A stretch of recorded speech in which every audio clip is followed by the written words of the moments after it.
Bonjour tout le monde, je me présente Mathilde Gomez, coiffeuse de profession. Aujourd'hui, mon 4e vidéo de ma série des 5 choses à ne pas faire lors de la transition aux cheveux gris, cheveux naturels, les cheveux blancs. Vous êtes prête? Je sais que c'est un point que plusieurs d'entre vous attendez depuis un moment. Alors, c'est la surutilisation de produits neutralisants. Qu'est-ce que c'est un produit neutralisant? C'est un shampoing bleu, un shampoing mauve, un shampoing bleu-mauve, un masque bleu, mauve, un revitalisant bleu, mauve.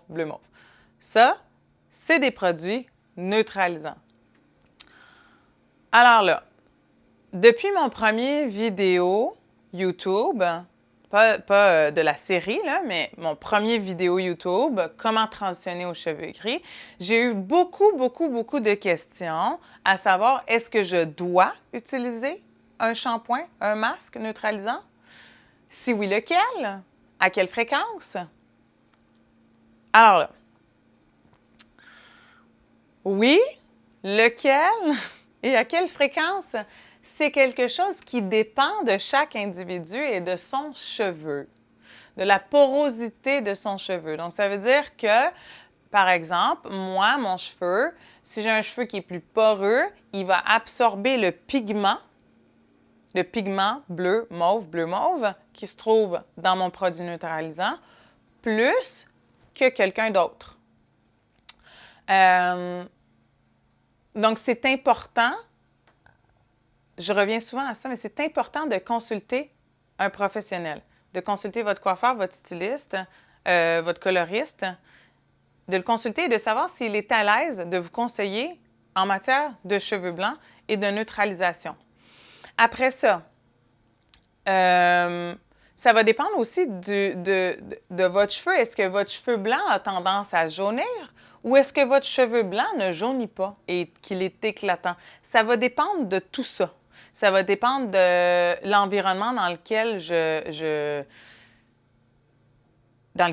travaille aussi. Est-ce que je suis quelqu'un qui travaille, justement, moi, je ne sais pas, dans la construction, tiens, est-ce que je suis peintre? Est-ce que je travaille avec toutes sortes de produits chimiques, que je suis entourée de poussière, puis que mes cheveux sont secs et donc très souvent plus poreux, puis que mon cheveu est fin? Ça dépend de tellement de facteurs.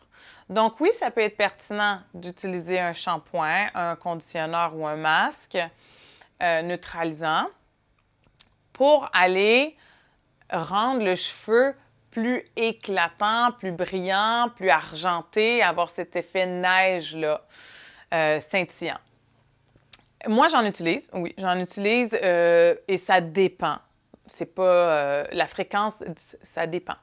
J'en utilisais un petit peu plus souvent dans ma transition parce que mes longueurs et pointes étaient méchées, blondes, donc ils étaient plus dorés. Alors, pour aller neutraliser ça un petit peu, j'en utilisais plus souvent, puis j'utilisais un produit X, étant donné que ce n'était pas nécessairement mon cheveu blanc que je neutralisais, mais ma mèche blonde. Et puis là, ce qui peut arriver quand on en utilise trop, c'est qu'on va aller ternir le cheveu. Ça va le charbonner. Il va perdre son éclat. Et puis, je vais vous faire une comparaison. Quand on se colore les cheveux ou qu'on se mèche les cheveux, est-ce qu'on utilise un produit neutralisant, par exemple, pour les filles qui sont blondes, pour les femmes blondes? Est-ce qu'on utilise un produit neutralisant à chaque shampoing? Là, chaque shampoing, il y en a qui se lavent les cheveux à tous les jours. Ben, si on fait ça, le cheveu va changer. Le blond, il ne restera pas aussi éclatant. Puis justement, la recommandation du coloriste, ça va peut-être de venir en salon une fois de temps en temps pour faire un toner qui va venir aller neutraliser et donner, déposer un reflet, le reflet désiré. Souvent, justement, chez les blondes, c'est le reflet argenté, blond-blanc, irisé qui est recherché. Mais ce toner-là, on le ferait jamais à toutes les semaines et encore au moins plusieurs fois par semaine. On le ferait au besoin. Une brunette qui fait une coloration semi-permanente, par exemple, ne se ferait pas non plus un shampoing pigmenté noisette 3 fois semaine. On ne ferait pas ça. Puis je ne ferais pas un toner non plus noisette sur une fille qui a une coloration semi-permanente, permanente, pour aller redonner de l'éclat. Parce que là, je vais surpigmenter mon cheveu, puis il va devenir terne. Terne. Et puis là aussi, ce qui peut arriver à la maison, parce que bon, la facilité, l'accès, ça va être d'utiliser différents shampoings, différents masques, différents conditionneurs qui ont un pigment différent aussi. Donc là, le cheveu va se ramasser avec toutes sortes de pigments différents. Puis finalement, on n'a pas neutralisé rien. On a fait que gâcher finalement l'éclat de nos cheveux blancs. Et puis, c'est souvent le résultat qu'on va observer. Ça va être plus éclatant à la racine. Oui, parce que le cheveu, c'est un nouveau cheveu qui pousse. Et puis, il n'a pas été exposé à tant de pigments neutralisants. Donc, je vous en prie, je vous en prie, mesdames, ne pas surutiliser de produits neutralisants et assurez-vous d'avoir de bons conseils. Assurez-vous d'avoir de bons conseils, puis de l'utiliser selon vos besoins à vous, parce que mon besoin à moi va être différent du besoin de ma mère, par exemple. Je vous parle de ma mère parce que ma mère, elle a les cheveux blancs, blancs, blancs. Ben voilà, ne pas surutiliser, parce que c'est tentant, hein? C'est tentant quand on a les cheveux blancs. Il y a toutes sortes de messages qui sont véhiculés.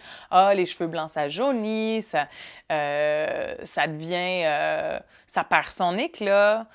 Ben c'est sûr que si on passe son temps à le surpigmenter, comme n'importe quel cheveu, il va changer.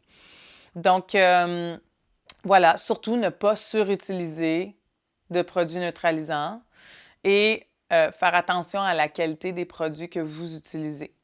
La qualité, c'est important. La qualité de pharmacie et la qualité de salon, ce n'est pas la même chose. Ce n'est pas la même chose.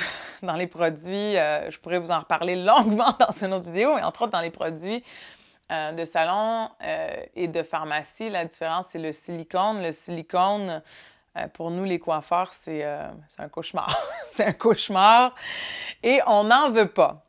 Donc, qualité de produit et ne pas surutiliser, s'il vous plaît, de produits neutralisants. Je le répète beaucoup parce que j'ai tellement de questions. Tu sais, mais à quelle fréquence?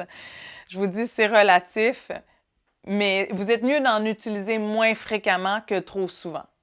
Sur ce, merci pour votre écoute. Je vous invite à aimer mon vidéo, à le partager, à vous abonner à ma chaîne YouTube pour vous assurer de voir tout mon contenu. Et puis, on se revoit dans mon prochain vidéo, mon dernier vidéo sur la série 5 choses à ne pas faire lors de votre transition aux cheveux blancs. Bonjour tout le monde, c'est Mathilde et je prends quelques secondes pour vous partager les résultats incroyables que j'ai avec une nouvelle gamme de produits. Regardez mon blanc, l'éclat.